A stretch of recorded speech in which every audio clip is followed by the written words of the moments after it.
Radio syllabus अगर आपको समझ में नहीं आ रहा तो ये वीडियो आपके लिए है।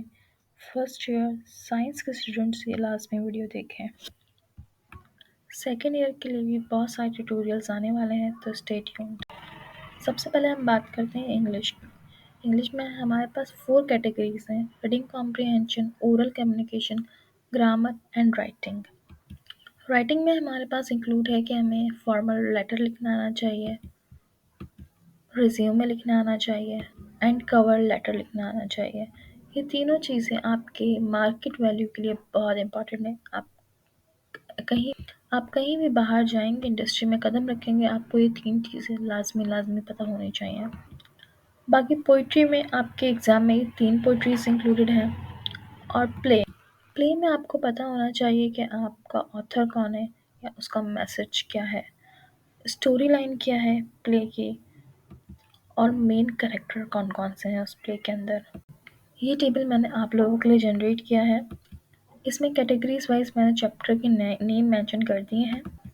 मेक श्योर आप इसको कहीं नोट डाउन कर लें या इसका आप स्क्रीनशॉट लेके रख लीजिए। Now moving forward to the next, physics. Physics को एक बहुत टफ सब्जेक्ट समझा जाता है, जबकि अगर आप इसको समझ के पढ़ेंगे तो ये बहुत एक इंटरेस्टिंग सब्जेक्ट है।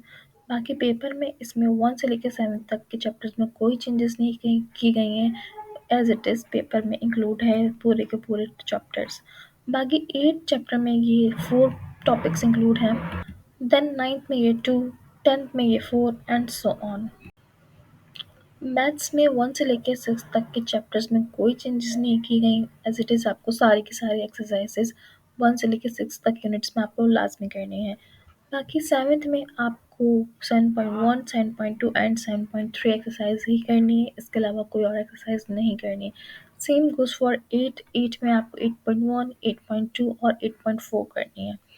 नाइन्थ चैप्टर आपके पास से पूरा हटा दिया गया है। 9th चैप्टर में से आपको एक भी एक्सरसाइज नहीं करनी, ना इसमें से एमसीक्यूज आएंगे। चैप्टर नंबर 10 में से आपके पास 10.1, 10.3, 10.4 इंक्लूडेड है एंड सो ऑन। अब अगर हम केमिस्ट्री की बात करें तो अगेन इसमें 1 से लेकर 5 तक चैप्टर्स में कोई चेंजेस नहीं की गई है।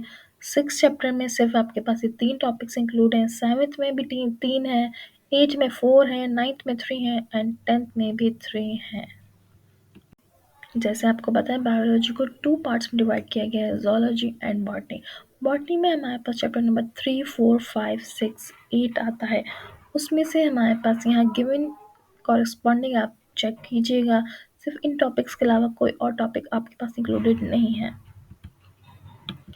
मेक श्योर अगर आपके पास हार्ट का टॉपिक लिखा हुआ है चैप्टर नंबर 9 में, तो उसके अंदर ब्लड प्रेशर एंड ईटीसी जितनी भी हार्ट के रिलेटेड चीज़ें हैं वो सब इंक्लूड होंगी। सिर्फ आपको हार्ट की डेफिनेशन नहीं पूछी जाएगी, हार्ट के अंदर जितनी भी चीज़ें आ जाती हैं, ब्लड प्रेशर हो गया, जो भी आपके बुक में मेंशन है वो सब इसके अंदर इन्वॉल्व होगा।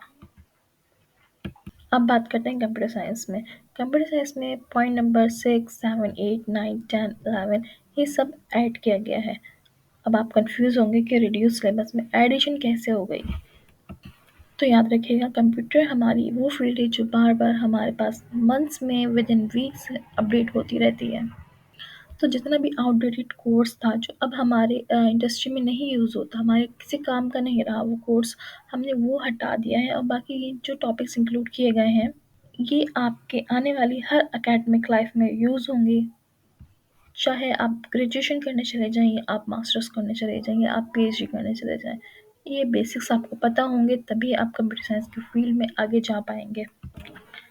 पेपर किस तरह से अटेम्प्ट करना है, क्या टिप्स एंड ट्रिक्स होंगे, ये सब आपको इस चैनल पे मिलती रहेंगी, तो मेक श्योर आप सब्सक्राइब करें। Thank you.